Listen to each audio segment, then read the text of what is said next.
This episode of the Commercial Real Estate Investor Podcast is brought to you by CRE Launch Pro. This online commercial real estate program is designed to take you from beginner to pro commercial real estate investor with access to all of my courses, our online community, and monthly group coaching calls. Learn how to confidently buy your first commercial property today at www.crelaunchpro.com. Welcome back to the Commercial Real Estate Investor Podcast. Today, we're going to be diving into Raising Capital 101. So if you're looking at growing your real estate investments, you're going to have to start raising private capital from investors at some point because, let's be honest, money is a finite resource. So we're going to cover the ins and outs of raising capital for your first deal, some tips on how to pitch your deal, put it together so that investors will actually want to give you money, right? And then we'll give you some war stories and some best practices from our experiences. So Brian, Logan, welcome back to the show. Thanks for having me. Thanks for having me. Absolutely, guys. Well, Logan, let's kick it off with you this week. Tell us about your first capital raise. Yeah, I mean, the first capital raise was an absolute disaster. I mean, you get into this thing, and you read a lot of the books, and you understand kind of the ideas and what you need to do. But I think you grossly, or at least I grossly, underestimated the amount of time and the amount of people that I actually needed to speak to be able to get capital in. Mostly because you are raising, if you're getting started, similar to myself, I mean, you're raising on relationship, right? And so you have to have really strong relationships that are going to be able to feel comfortable and trust you enough to move into that first opportunity with you, regardless of the opportunity itself. It could be the best deal possible, and you're still going to have some challenges. So I think the first real equity raise that we did was on a smaller multifamily complex here in Kansas City back in 2019. I'll actually remove the previous two that I worked on because they were so niche and very unique, and maybe I'll circle back to those at some point. But much more from a straightforward standpoint was this 37 unit apartment complex. And what I learned was kind of two things. The first one that is eyeballs. So the amount of eyeballs that I need to have on an email. I just thought that I was going to send an email and people were going to respond and it'd all be great. But no, you have to have a funnel. And I'll describe this funnel here very shortly. But the first thing was just the amount of people I needed to have to look at this opportunity. But then, I thought I wanted to describe, every single little detail of the project and how we were going to implement every little piece of the business plan. And what happened was I ended up making the deal, even though it wasn't, I made it too complex. There was too many cool things that we could do to this project. And what I found out was you need to have a vanilla project with a little bit of icing on top. And what I tried to bring was, a bunch of icing with some vanilla cake thrown on there as well. And it just kind of confused people because it's not what they do on a regular basis necessarily. And so I had been ingrained in the commercial real estate industry for so long and had done so many transactions. I took for granted that people just knew what I was speaking about and they got it really, really quickly.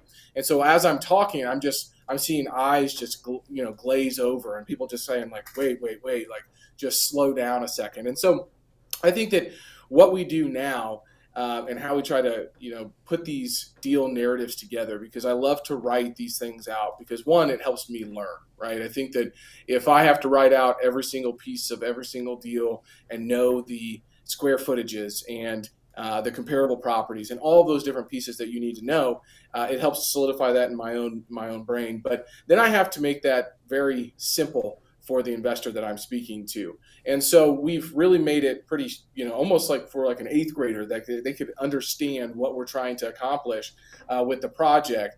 And then if somebody asks, and I kind of have a three-prong approach. It's, what's the downside mitigation? So the risk mitigation. What's the upside potential? And then if we get to it, then I talk about the unseen benefits. And I think that's a good framework that people can kind of take away and utilize. However, I wanted to start previously on my first capital raise with those unseen benefits and then talk about the upside potential. And then if we had time, get to the downside protection. And so I flip-flopped kind of the order of those in the pitches and the communications that we do. And that seems to be much more receptive to investors these days than just telling them all of the cool things that you're going to do on these projects. So long story short, I mean, we had 2 months to do the project. It took me 4 months to actually raise the capital. It took over 2,500 calls to get that done. And it took probably, I'd say 50 hours or so of my time, directly on the phone, meeting with individuals to get them feeling comfortable with the project. And we still own that project today, and it's done well, but it was a grind, and I learned a lot from that first one, especially around how to communicate the deal points for each project.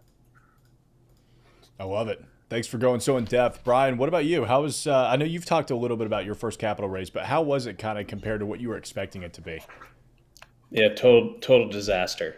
This is 2010, so I had just got into the real estate business, and frankly, I don't think I even knew what questions to ask. For whatever reason, we had decided to raise a fund just because we thought that's what real estate professionals did. So we had this blind pool, commingled fund, which just explaining to people how the fund worked took up 3/4 of the pitch, which just means it's a really bad pitch, right? And people are confused about return of capital and capital calls. Is it going to be ordinary income? Is it going to be capital gains? Is it a pass-through entity? Do I have to be an accredited investor or a qualified purchaser? And I was so naive that it would take me a couple of days to respond to those type of questions, right? And so I was totally unprepared. It was a huge learning experience. We were racing to raise enough capital to close our first acquisition, Music Row, which I talked about last episode. And so we barely got the last $50,000 check-in to close that one acquisition. I want to say we raised, just over $1 million. But it took me months. And these are folks that I knew, right? And this, kind of to Logan's point, the differential between when you go to people and you talk about what you're planning on doing and they're excited and they're saying, sure, this sounds great, definitely like to learn more, to when you actually ask them for capital is like the Atlantic Ocean, the differential there. Because when you show up and you ask from a place, especially if you are in a position of need and people can smell that desperation and fear off of you, it doesn't give them a lot of confidence that you're going to be able to execute on this plan. And so it just was an unmitigated disaster across the board. I was completely unprepared. And again, I'm old.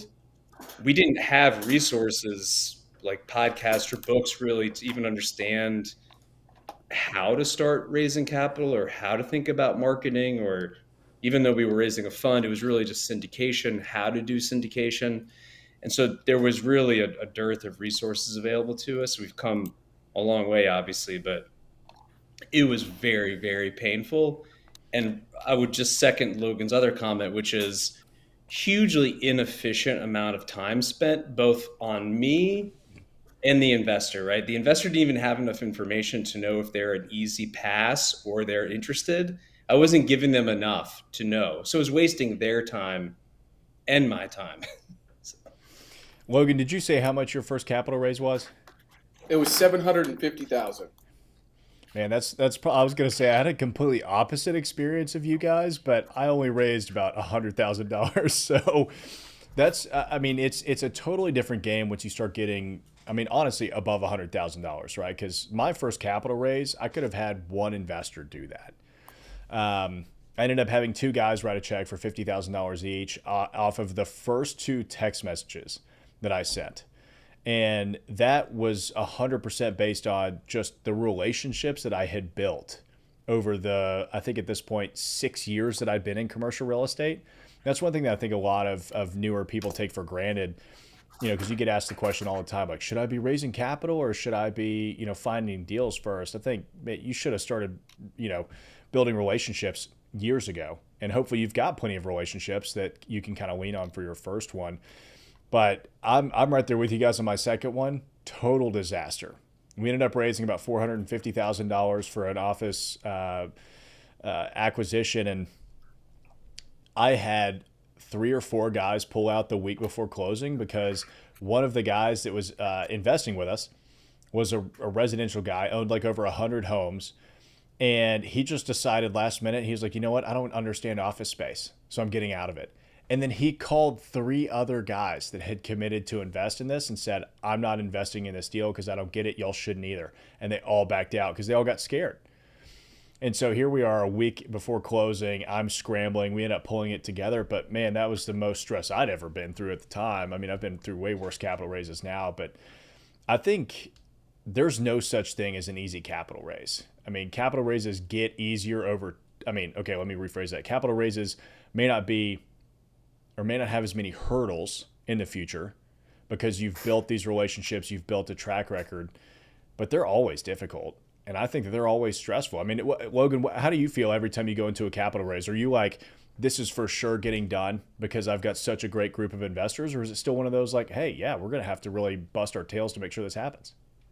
I think that we try to take the approach of let's make this as palatable as possible and have the most successful launch that we possibly can leading up to the live webinar that we do. The results are not really in our control, and hopefully we've done the work up to this point that would allow for them to be positive. But you are always raising capital for a project when something isn't right in the economy, right? There's always a reason that somebody isn't going to invest in a project. What I have found is that those reasons are excuses, and if you can try to get those excuses out early on, or objections, right? Jeb Blunt wrote a great book, multiple great books, but one literally called Objections. And so we try to really tailor our marketing around what those objections are going to be and then hit them head on. And so that's kind of the approach that we've taken. There's not any capital raise. We just launched a project last week, and there's no capital raise that I've gone into and said, man, we've got this in the bag. This is going to go great, and we're 100% there. I think if you have that mentality, you're going to, we're on a timetable here, right? I mean, every real estate deal time is of the essence. And so unless you take every single approach that you can to make sure that you're successful, you have to be really careful, because if you go in overconfident, then one big person or one big investor or one idea that you had that you thought was going to work doesn't work out. Now you're scramble mode, right? So I've tried to take the approach of, okay, what are investors going to object to? Not just from a deal perspective, but from a economic perspective. It's why Brian is probably writing around all these reasons around the global macroeconomic environment and climate, not just flex industrial real estate deals in the Southeast. That's very important, because as you raise the sophistication of your investors, they're thinking about different things. And so one thing that I've done, I think, well over the 4 or 5 years that we've been in this business doing it, is really analyzing ourselves and analyzing our investor base, and then trying to position ourselves to make sure that we're playing in the right sandbox. And if some of these terms are, I guess, familiar to people, it's because Richard C. Wilson of the Family Office Club wrote a book called Raising Private Capital. And I think his framework of analyze, position, architect, execute, and iterate is extremely beneficial for individuals who are looking into this. I think it's a free book online. If you want the paper copy, he's got to drop ship it to you, so you got to pay $11.99. But you can download the PDF easily online. And that book kind of really changed my perspective on this, because we needed to understand what our choke points were. And he kind of describes that as something that you control that other groups don't, that's your unique, perspective and or unique value proposition. And so for us, it really was, okay, well, we're Kansas City focused, we're Midwest focused. There's, fewer groups that are doing deals just in a 4-state region. And here's why that's beneficial to you, the investor. So really tried to bring the fact that we were, these Midwest experts on the different property types that we're doing to the investors. And so analyzing ourselves, analyzing the investor group, because then, our investors started to get more sophisticated and they started to write larger checks. And so then they started asking more about interest rates and, the Fed. And so I had to go read books around, what is the Federal Reserve? And I started buying economic books and trying to understand supply and demand from a really macro level. And then I read microeconomic books. And so that helped me analyze ourselves, our investor base, then position ourselves in the right sandbox to communicate those choke points. And then we focused mostly on the architect of the deal funnel. And we can speak to that here in a bit. But that's kind of how we have approached this thing. So I think that if you just blindly go out there and just say, I'm going to communicate this deal to all the people I know and they're going to invest with me, that's probably not going to be the truth. I mean, frankly, we didn't really start with friends and family. We started with the business network that we had and built up, over the 4 or 5 years previous to that. Not necessarily just going to friends and family. Sure, they were interested, and so we had conversations with them. But banking on that, I think, is a bad strategy. So, and people want to know that you've thought through different scenarios as well on these things. So, I think just to button this up, and I'll let Brian talk, but to analyze yourself, analyze the people that you're speaking to, and then positioning your company and your deal into your certain choke point is extremely important for people to really grasp the why behind it. Because the framework we always take is why this deal, why now, how are we going to actually implement this, and then what. Early on, again, I'll iterate the fact that I started with the what, I forgot about the why, and then I talked nothing but the how, right? So I got stuck in what Oren Clough calls the analyst frame really early on, instead of here's the big thesis, here's the big picture, and then let's talk about the what and the how here in the near future. So I think that's but no, there's no time that I've ever really hit launch on a capital raise and said, man, we got this thing in the bag. I wish that was the case. Yeah, Brian, I want to get your thoughts on that too, but real quick, I want to touch on something that Logan said. As general partners, as deal sponsors, it is imperative that you are constantly looking at growing and constantly learning. I mean, Logan does a great job of telling you all books every time we talk, what books you should be reading. And honestly, Logan, I'm waiting for you to create the your book event, or Logan's library, something where we could just follow along with whatever you're reading, so we could start buying those too. But you had talked about there's never a good time to raise capital. I mean, almost everything that I've learned about treasury bonds has been, something that Brian has been writing about here recently, because I have never had to even remotely face something like a treasury bond with my level of investors. Most of them are, not your hyper sophisticated multimillionaires that are raking in 7 figures a year and understand the markets in and out. But we've recently gotten to that level where, we have investors that are going, they've got $100 million in cash. They're trying to figure out what to do with it. And they're going, yeah, but I can just buy T-bonds at 5% and take zero risk and sit here and wait for a little while.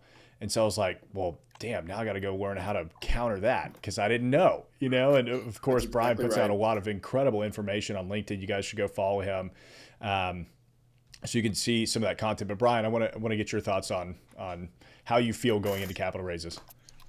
Yeah. So just to kind of respond to your last point, it's a very fair objection in today's market. And so the way that we position it is you want to maintain your purchasing power, which we could get into later. But that's exactly the point here, which I think is early on what I see from a lot of sponsors and managers who are not used to raising private capital is they start with what I call is the ego pitch. Like, I went to these great schools, I have this experience, I found this wonderful deal, I think this deal is great.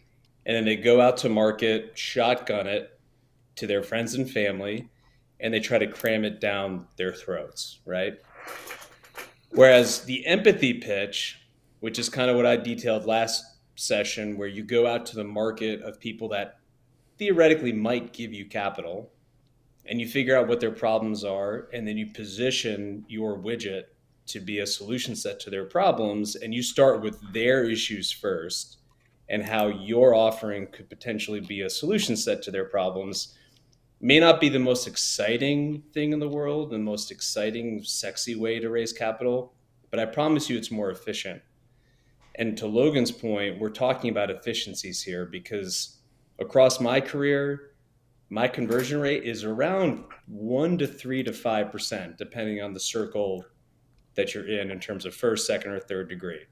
So on some level, you really are talking about kind of what the denominator is, and it's a numbers game on your conversion. Because if you want to be in this business, and this I tell young people who kind of ping me to have coffee or talk, and they say, "Oh yeah, like I want to be a principal, I want to be on the buy side," and I just always say, "Stop.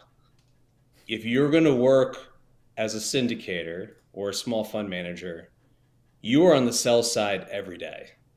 You wake up in the morning and you're selling yourself, you're selling your product, you're selling your company to brokers, to investors, to service providers, to anybody. And you better have that mindset when you wake up in the morning, because you're going to get crushed every day." And I think it's hard for people. Like, I send an email out. We have about 5,000 people on our distribution list that are accredited investors. We maybe get 25 to 50 people to participate in any given offering, which is great. And I love my investors. But if you think about it, that means I'm having 90 to 95% of the people who I think I know straight up tell me no or just don't respond to me. And like, you do that year over year, day over day, and it will mess with your head if you don't have the right framework about being told no all the time. But if you're not getting no's, you're not making enough asks. And that's just the business that we chose to be in. And it's very difficult, I think, because a lot of people, if you don't take your capital raising process seriously, why would the people that you're pitching take you seriously? And that was something I didn't really understand earlier in my career. And we've come a long way in terms of the funnels and the systems and the processes and the sophistication that we have. But it was born out of a lot of scar tissue, for sure. And so every time that we launch a deal, I'm very pessimistic. I'm probably the worst critic. I always think it's going to be super challenging and like, maybe we can't do this. Maybe this is just not the right time. It's too much of a stretch. But unless you are going to market consistently, you're never going to get better and learn. And we've always improved our process and systems when it's been like the most grueling capital raises, because that's really when you figure out what works and doesn't work. And unfortunately, there is a direct correlation between the things that people don't want to do and how effective they are. Like, everybody just wants to send an email or post it on a message board or find one investor, and like, that's the deal. And that's your unlocked your capital raise. The reality is it's going to take a huge amount of text messages, phone calls, coffee meetings, planes, trains, and automobiles to get this thing done. That's the most effective way to do it. People just don't want to do it. And they don't really want to hear that either. Yeah, it's true. I mean, we're trying to figure out how we can start sending our investors homing pigeons and smoke signals, because it's like you literally have to do everything you possibly can, because sometimes people just don't even look at the email until the fifth one they get. And it's like, man, if you only sent them 4 emails, then you're not going to get that capital. And it's just because they're busy or whatever else is going on. We've got a couple I'm going of to comments. speak to that, Tyler. Yeah, go for it. It's not even the capital. It's the attention. We're all vying for attention, and we live in the attention world now. And unfortunately and fortunately, we can send text messages. We have emails. We have phone calls. We can send video messages. We can get on Instagram and send DMs. We have LinkedIn. We have Facebook. We have all of these different modes, which is good because you think you can reach people easier. But then you realize that if it's not the top of their list in regards to what they're giving attention to, it does not matter. It could be the perfect deal. It could change their life, and it could do all this amazing things for them. But if you don't grab their attention, then you're not going to get the time that you need to actually explain it. And so we're vying for attention. And I don't think people want to hear that either. And that's why I think if you're serious about doing this and actually raising capital, you have to be everywhere all of the time. And to do that is extremely, and to do that in a way that is authentic and effective is extremely tiresome, and it takes a lot of time. You think you want to do real estate? Well, guess what? You're now in the marketing business, you're now in the communications business, and now you're in the sales business to get capital to do your projects. And so it's a double-edged sword, because if you're not the top of the list, and I found the most effective thing is to just call people and leave voicemails. And if they don't call me back by the second or third call, they're out, right? I know they've received it. It's literally a notification on their phone. A text message, they'll wipe away, no big deal. But a phone call, there's something visceral about seeing, hey, Logan left me a voicemail, and I feel bad about not returning that, or at least sending him a text message and saying, hey, it's not the right time, right? Some people will have just no regard for it regardless, but I do think it still takes a lot of direct outreach. And honestly, this is kind of why we see the marketers that we do and why their marketing is so aggressive, is because they're trying to catch your attention. And they might have the worst deal possible, but they might be the best marketer ever and get more attention than the person who has been doing it for 50 years. It's probably a home run that has no idea how to get anybody's attention. They probably don't need the attention, right? Because they've got their own capital and their own sources. But I just wanted to make that really, apparent today is very difficult to get people's attention regardless of what social media you are on. So, and I've looked at this 7 ways to Sunday and trying to, track where the leads are coming from. And I've just decided that the more action that you can take and the more visibility that you can get, the better. Because I might do this show and I might do 4 other ones this month, and they come through on my webpage as a new lead, and they just say podcast, and then you have to then call that person and say, hey, where did you hear me from? Oh, by the way, where'd you, because I'm genuinely interested, and they won't even remember what podcast or show they heard you on. So again, if you're not serious about basically having a small marketing business and trying to get capital into your business for that, then it's not something for you. And it takes time, but it also takes, money and a team to do that. And Tyler, it's why you've written books and you have all these different mediums for people to engage with you. When I think about Nashville real estate, I think about these 2 guys right here on this show for a good reason. But that didn't just happen overnight. And so that's why when you're on LinkedIn and you search Logan Freeman, it says Mr. Kansas City. And I can't tell you how many, random conversations that has gotten going for me, because people will say, well, what about Patrick Mahomes? And then boom, we're off to the races, right? So.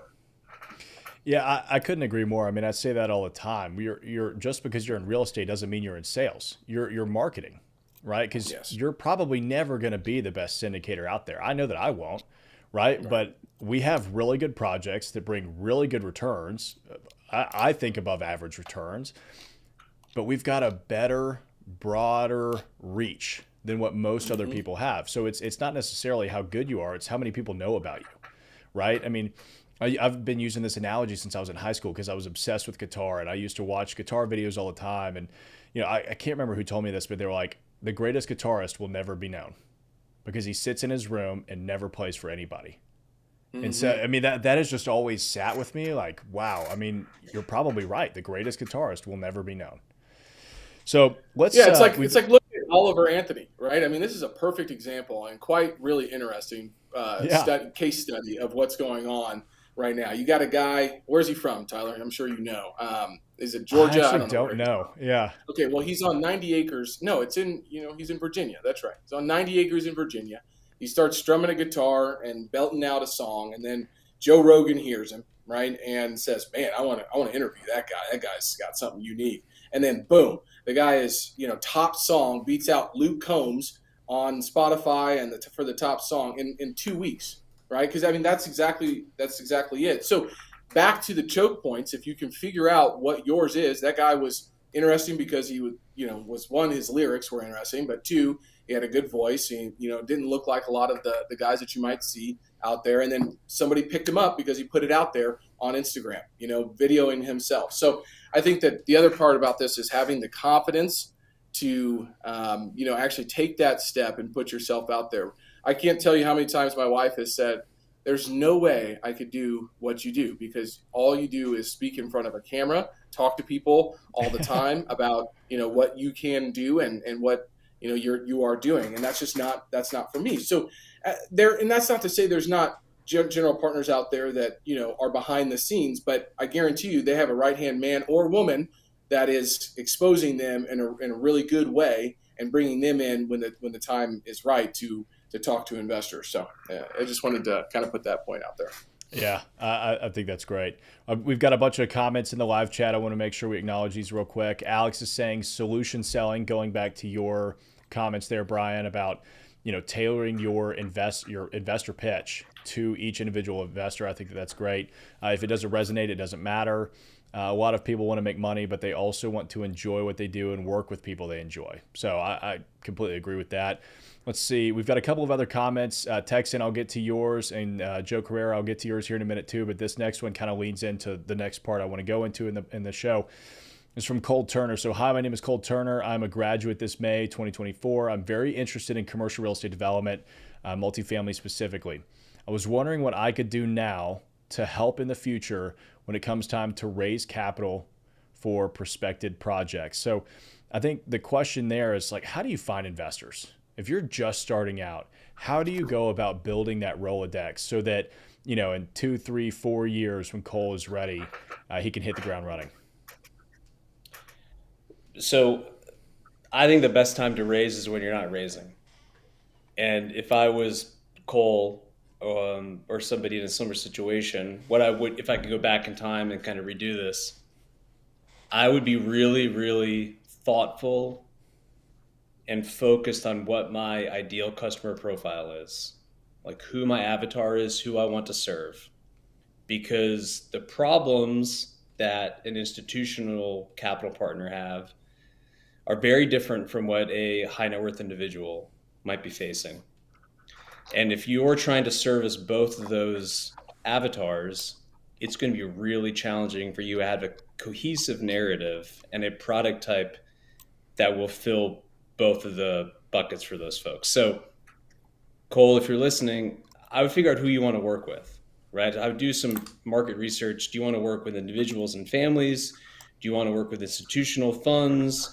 Do you want to work with JV partners and private equity 90-10 allocator groups? Whatever it is, there's a huge ecosystem of capital partners out there. I'd really figure out who you want to work with and why. And then I would just spend as much time where they're spending time as possible. Like, so for me, for instance, ultra high net worth individuals and families, I read the Wall Street Journal, I read the New York Times, I read the Financial Times, I read The Economist. I go to the beach in the summer, the same place that a lot of these folks go to. I go skiing where a lot of these groups go to, because most of the conversation initially is a screening call. Like, does Brian have the right network that I feel comfortable progressing beyond this 10 minutes? Do we know the same people? Are we members of the same clubs? Do we go to the same places? Is he a member of the same affinity groups? Does he have the same interests, right? So for me, talking with an ultra high net worth individual, it's a very smooth conversation. Generally speaking, we're going to have some commonalities and touch points in how we live our lives. But if you were to have me go and pitch the Harvard endowment, which I did once, and it was a total disaster, but I got the meeting. It was a complete. That's pretty impressive. Yeah. I mean, that's a different story, but that was a terrible pitch, right? And it would be today too, because I don't really know what problems endowments are facing, or even like what check size I want to write, or what type of deals they're looking at, because it's not my world, right? So I would be really honest with yourself about who you feel comfortable being, who you want to work with, and then start small. Like, well, the nice thing is social media is free. So you can build out your brand, you can build out your presence and your footprint, you can provide insight, hot takes, content like Logan with his books, right? You can do all that for free. It just takes some time. And then you can build an email distribution list pretty cheaply as well and maintain it. But I can promise you the biggest thing that people just don't do across the board, you can listen to this show for an hour. People who actually do it, like the consistency of sending out a monthly newsletter, we've been doing it for years, posting on LinkedIn every day. If you just do the really simple, basic stuff consistently, and it's like being on a diet or working out, adherence is the biggest key. It's not necessarily what you do. It's your ability to adhere day in, day out. You will be top decile if you just are consistent. Yeah, I think it's all about the consistency, right? I mean, when I started the podcast, when I started the YouTube channel, we committed to doing one a week for at least a year before we even started looking at our analytics, right? Because you just got to do it. The first time, your first 10 investor pitches are going to be awful. Your first 20, 30, 40, 50 are probably not going to be that great. But you need all that practice so that on 51 or whatever it ends up being, you just absolutely crush it and you're comfortable enough with yourself to make it happen. And Brian, real quick, before we get to Logan, I want to recognize you for what you're doing on this front, right? Because the Capital Club podcast is 100% directed at your target customer in a completely different way than your typical commercial real estate podcast, right? Like my podcast is almost 100% specifically commercial real estate. Whereas the guests that you're bringing on, they're experts in, tax strategies, investing, foreign investments. I mean, you've had some really interesting different people onto the podcast, which is very beneficial for private family offices and how they decide to diversify their portfolios. And I actually posted about this, I think, at some point, or maybe it's going to release, but a few things. Yes, thank you for recognizing that. The nice thing about getting your avatar right is even though it takes a little bit of time on the front end, it saves you so much time on the back end because now you don't have to pitch like 99% of the universe. You can ignore all that noise. Like I don't take meetings with private equity groups, allocator funds, JV partners, institutional LPs, even really qualified purchasers. It's not my universe, right? So like I don't have to worry about that. And then to your point about the show, I literally will just read the New York Times, the Journal, the Economist, Financial Times, whatever, and I'll just look for quotes. I'll read the article and I'll say, oh, that's an interesting topic. Like I've heard my LPs complain about investing into mining interests. I don't know anything about that. And I'll say, okay, this article is about mining interests. And then I'll just look for quotes. And then I'll figure out who's the attributable person giving the quote. And I'll hit them up on LinkedIn and I'll say, hey man, I really enjoyed your commentary in the Wall Street Journal. I would like to connect. And then 24 hours later, I hit him with, I actually have a podcast directed towards ultra high net worth individuals and family office private investors. Would you be interested in coming on and being a subject matter expert? Boom. Like my conversion rate's super, super high on that, right? But again, you've got to be focused on like what you're doing because if you're all things to all people, you're going to fail. And it's going to take up a ton of your time. Logan, what about you? What advice would you have for somebody just getting started? All right. So I would say you need an investor acquisition system. And you can do this at any point in time. And the earlier, the better, because you're going to be able to get to that iteration phase much faster than if you do it later. But to Brian's point, I would say you need to understand that working for a big business, a large real estate developer and raising capital is different than going and raising capital for your own either fund of funds or your own projects. Because one, the way that you have to do that is different, but two, the way that you might have to communicate is different to that as well. But being able to aggregate a number of interested investors and capable investors after you have your avatar is what I'm going to speak to. And I'm not going to take credit for this. Adam Gower with Gower Crowd has put this together. It's a free graphic out there. Just search investor acquisition system. And it starts with reputation, visibility, and leadership.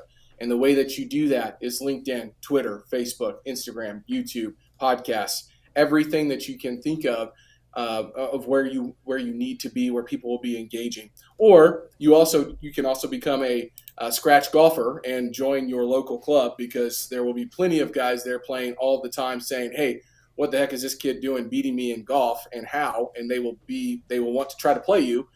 No joke. And you will be out there playing golf with guys who can introduce you to 50 other guys, and they're all going to say, hey, let's play golf next Friday. So I've raised a lot of capital from country clubs. I'm not a scratch golfer, but I do shoot, at an 11 handicap, and that's good enough for me to get into a lot of these different tournaments and playing with these guys who I can't fathom of, like, what did you do that it's a Tuesday at, 11 o'clock and you're playing golf and you're here on Wednesday and Thursday and Friday as well.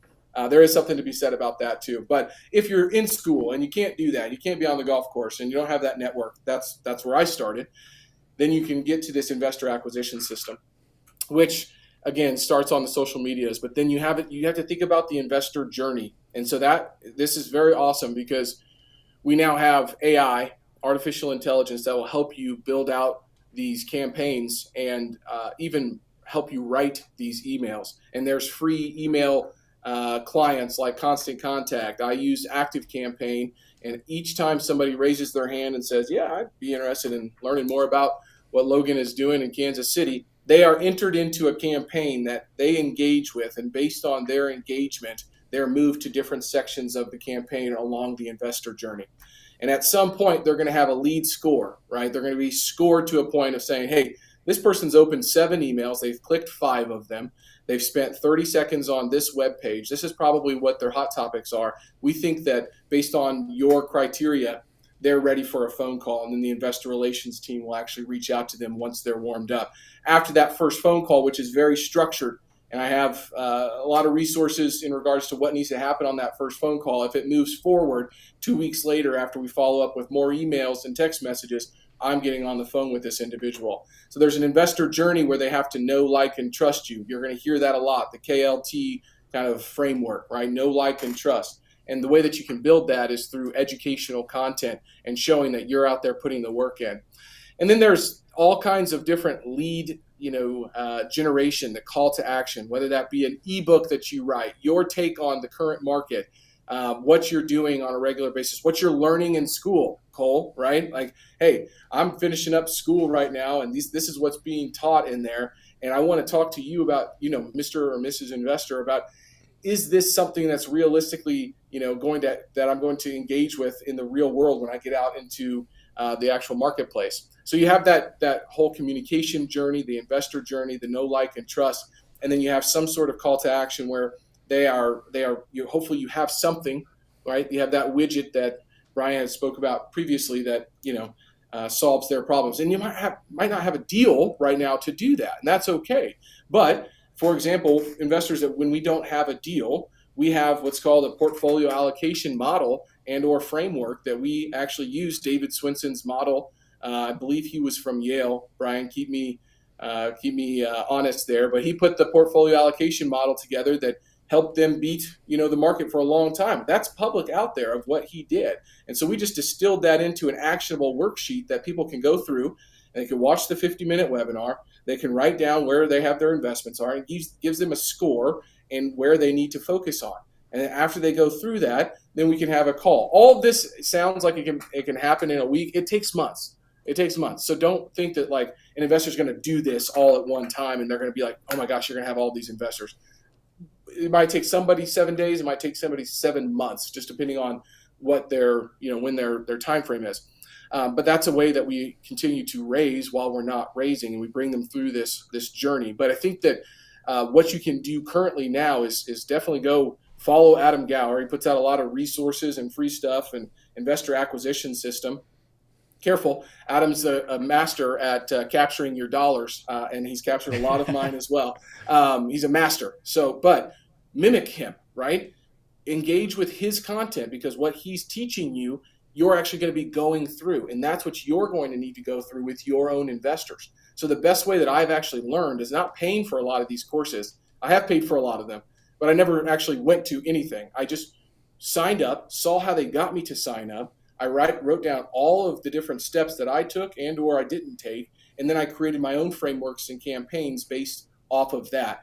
But to distill that all into one actionable thing is you need a place where people can engage with you on a regular basis, where you not only get their email, but you have to get their phone number, right? Get their phone number and make sure that you're reading and or engaging with content out there. I can't tell you how many investors have written multiple 6-figure checks with us and have no idea what's going on in the world. It's crazy. They're in their business. They're working hard. They've got a family of 6 kids. Like, they don't have time to read the Wall Street Journal or the New York Times or whatever it is. So bring that to them.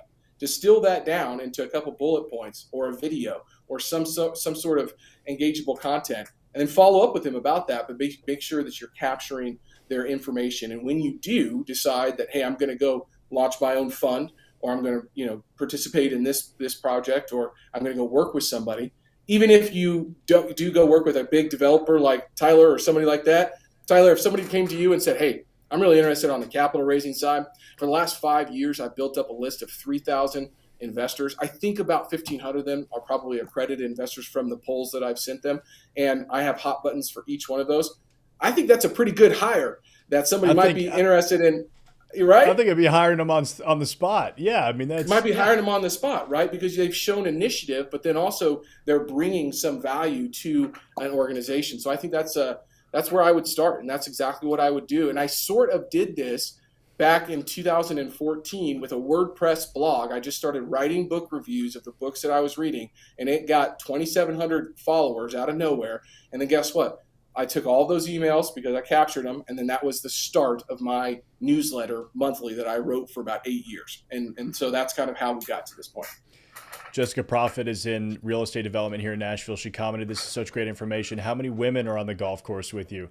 Logan, sounds like next time you come to Nashville, we've got to get a group together and go out golfing. I would love that. I would absolutely love that. And I, believe it or not, I do play with quite a few women out on the golf course, and they are a lot of fun and a lot better than me.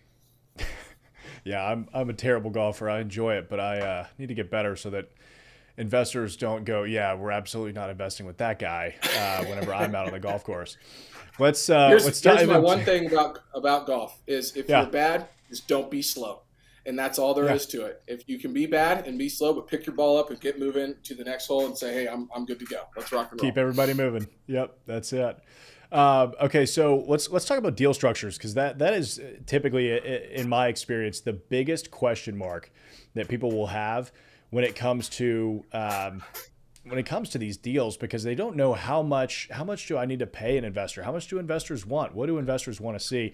Texan has a question that says, in general, do you try to offer a certain percentage return for the investors per year, or do you give them a percent of ownership? What are y'all's takes on different deal structures? Because I know everybody's got a different one. Brian, I'll let you kick it off. Yeah, again, not to sound like a broken record, but it's going to be a function of what limited partners or investors you're working with, because they're going to have different expectations. And it's also going to be a function of what environment we're in, right? 2 years ago, if I were pitching you, it was going to be about yield and cash flow, cash on cash returns, monthly distributions. That was when the 10-year was at sub 2%. Now with bonds and money markets giving you 5 or 6%, cash on cash yield is really kind of meaningless these days. And so now it's about total return, after tax returns. Can I hit a good IRR, shorter term duration, recycling that capital, which all might kind of sound like gibberish to you. But the point is, you're going to have to do some market research. My advice would be, keep the terms and the fees very LP friendly and very vanilla. Because once you get into a pitch and you have some type of complex, esoteric, multi-level waterfall that you're walking people through, and you're getting in granular on explaining it, your pitch is toast. And so I would just do whatever your investor base is accustomed to, plain, middle of the fairway, vanilla. For us, it's like a 1.5 and a 20% over an 8, which again, might not mean anything to you, but can you break that down into layman's terms? So if you give us $1, we charge 1.5% annually as an asset management fee that comes out of cash flow from the property, which is on equity in the deal. We have to give you that $1 back. Then we're promising you an 8% preferred return, annualized, compounded. Okay, which means that if we hold the property for 10 years, I give you your $1 back, and then I give you 8% annually. Okay, so we're talking 8 cents. So that's 80 cents over a 10-year period. So now I owe you $1.80. Anything above that $1.80 return of capital, we split 20% to the operator, sponsor, general partner, manager, the person running the deal. 80% goes to the investors pro rata based on the amount of capital they've committed in the deal, which I know sounds like a lot. Like for me and Logan and Tyler, this is just table stakes. Like we throw these terms around. It can be very confusing. I would definitely recommend reaching out to some resources on YouTube that can explain these things. Visuals, I think, are very helpful. But my main takeaway is here, especially when you're starting out, don't get too fixated on having a super complex process or system when it comes to economics and fees. Just do what your investors are going to feel comfortable with, because the focus on the pitch should be on the management team and the investment thesis and the business plan and the opportunity set. It should not be on structure and fees. So what I talked about earlier, my first capital raise, we raised a fund that was stupid. We shouldn't have done that. It was the fund vehicle for what we were doing and who we were talking with was a suboptimal and expensive investment vehicle. We should have just been doing single purpose vehicle entity LLCs, right? We've learned that over time. So you can talk offline about like what all these fees look like, and it can get really complicated really quickly. But my main takeaway is keep it simple, keep people within their comfort zone when it comes to fees, because I think the first 5 or 10 minutes, if it gets jammed up on fees and the pitch and the conversation, it's going to be a hard conversion for you.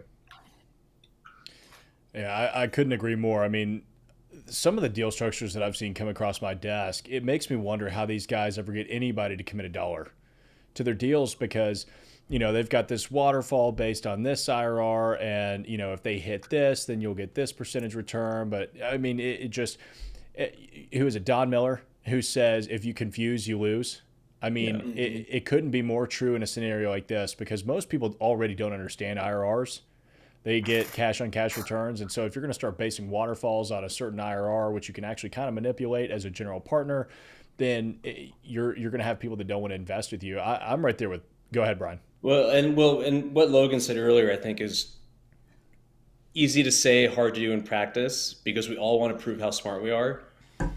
If your marketing materials aren't accessible to a fifth grader, it's too complicated. And I'm including institutional investors in this. So like, if I go to my 10-year-old and I explain to him how the deal works and he doesn't understand it, I've got to get simpler. And that's not a shot against your investors. That's just the reality of any marketing materials that you're putting out there, regardless of what widget you're selling.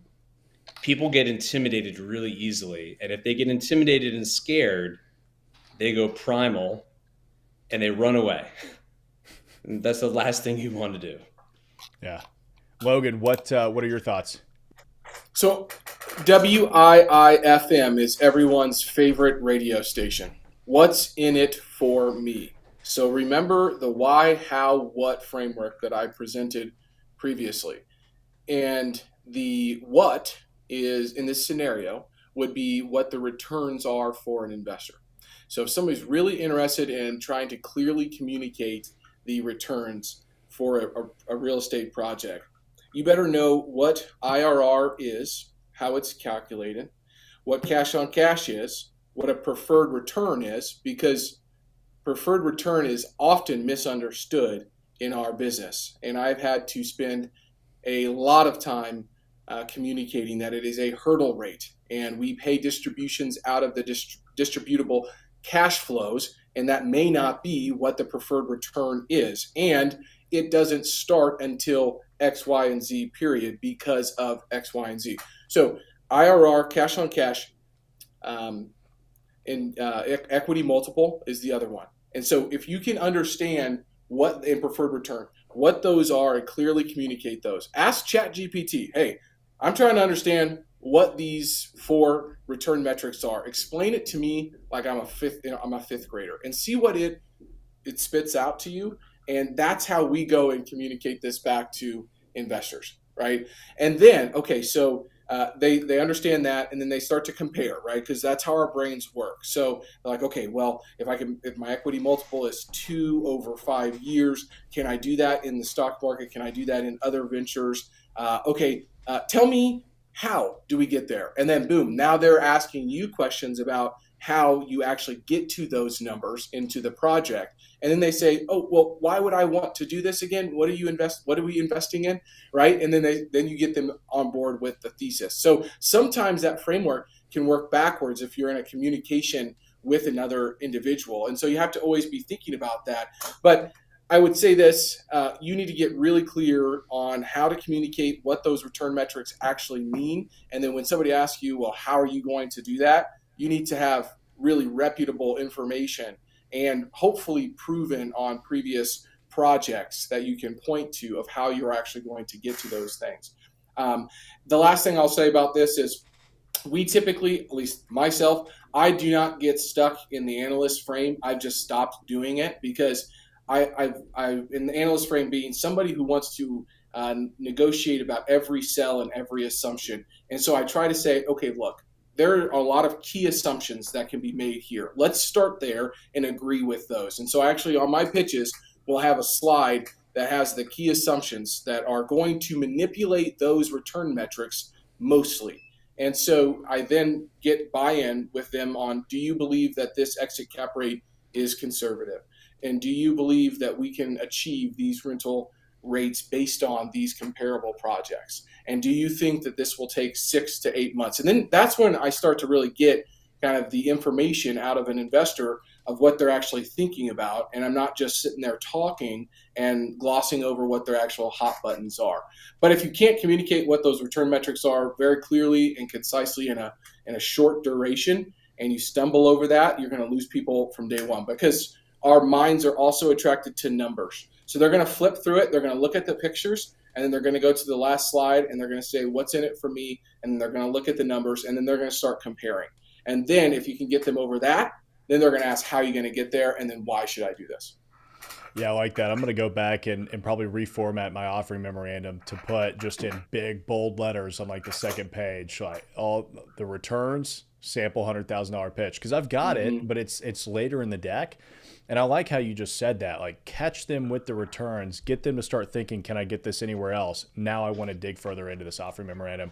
All right, we've got like 2 minutes left. We've got 2 questions in the live chat. So let's do a lightning round to get these answered.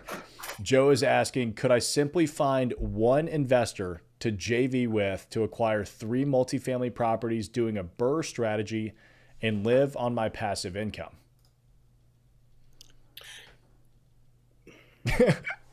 I'll let either one of y'all take it. Okay. I'm gonna ask one question back, and I'm gonna let Brian take it. Can I find one supplier for wood decking to replace all of the decks on 1,500 units in Kansas City alone?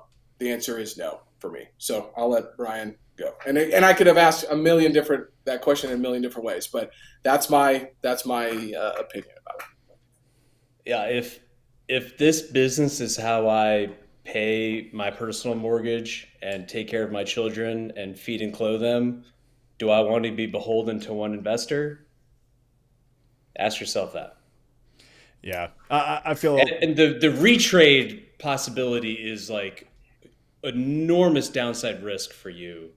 And if you don't think those JV guys are going to retrade you, they will trade their grandmother for a shekel on the street in Manhattan. I promise you they'll rip your face off. I would just not know. It's a bad idea. Sorry. Yeah, I agree. I mean, I think it comes down to your relationship with them. Like, look, if it's your dad and you have a great relationship with him, then yeah, maybe, right? But Brian's absolutely right. I mean, these guys will wait until you've got hard money in the deal. You're 24 to 48 hours out from closing. They know that they're the only guy that's going to come in and save you, and they're going to retrade you on every single aspect of the deal. Actually, we're going to give you 5% instead of the 20% we agreed on. And, you're going to be Class B shares compared to our Class A. I mean, there's all sorts of things that they'll do just because they know they've got you in a corner. So just be careful with that. Let's see. I know there was another one on here. Oh, would you guys recommend using an equity broker? They typically charge 2 to 3%. I've never used one. I have always tried, and it's never worked out. What's y'all's experience with it? Equity brokers want to place the debt. That's what they want to do. They want to place your first lien mortgage, and they will all say, I have 75 groups to talk to about equity, but we have to do the debt in place, and that's going to limit your options in regards to that. That's been my experience. So yeah, Brian, go ahead. Yeah, no, you're exactly right. They're mortgage brokers pretending to raise capital, and they are going to want to place the debt for you. And if they say they have equity resources, they're lying. And more importantly, public service announcement, never enter into a retainer agreement with anybody who's willing to offer you capital raising services. At least negotiate a straight up success fee, because otherwise it is just a straight up cash grab. Legitimate placement agents don't work with groups under $350 to $500 million mandates, period.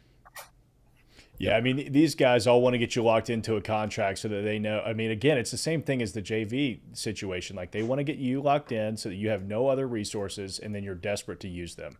You can Google the top 100 private equity 90-10 allocator funds in America, and you can call them yourself if that's really what you want to do. Yeah. Awesome. Well, guys, we are 1 minute over the hour, so we're going to go ahead and call it. Audience, we will be back in 2 weeks, September 25th, diving into different commercial real estate asset classes and how to pick the right one for you. We will see y'all then. Thanks for joining us this week. This episode of the Commercial Real Estate Investor Podcast is brought to you by CRE Launch Pro. This online commercial real estate program is designed to take you from beginner to pro commercial real estate investor with access to all of my courses, our online community, and monthly group coaching calls. Learn how to confidently buy your first commercial property today at www.crelaunchpro.com.